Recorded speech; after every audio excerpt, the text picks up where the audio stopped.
module itself.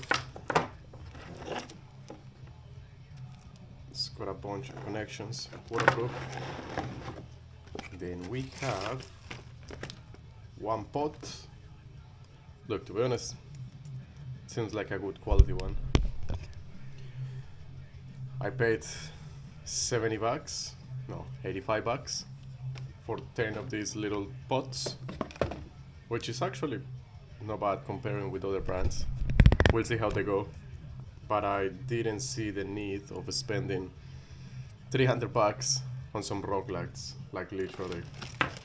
That's very ridiculous in my opinion, but well, each to their own, I would say.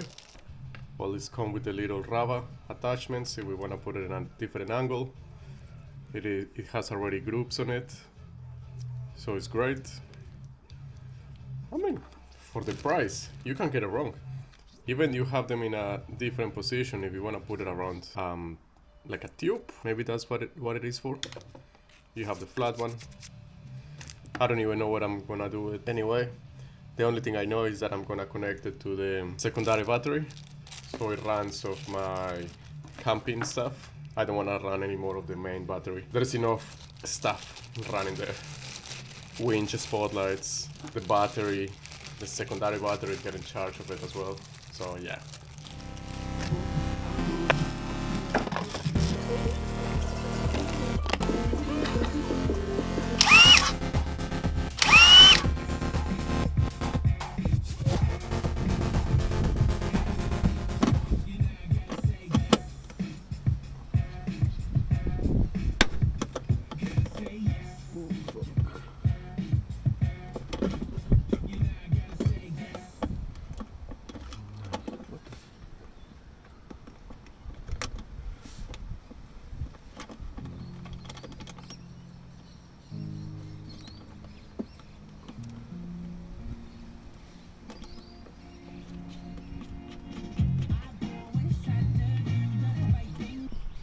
Okay, so we managed to run the cables all across the rails, somewhere up there, and then we're gonna have the unit just up here. We're gonna put a couple of bolts on those holes and Bob's your uncle. Alrighty.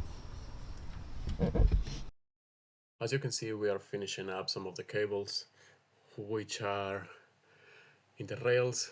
This is us getting the final connection into our 12-volt panel.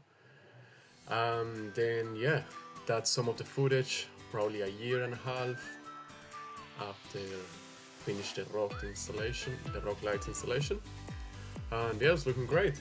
We've done multiple trips to the Victoria High Country, we've been to the beach, we've been to the Flinders Ranges, we've done probably 40,000 plus Ks of driving, and they're holding up alright. Plenty of light at campsite. So thanks for watching. Let us know if you want to know anything else, and see you on the next one. Cheers!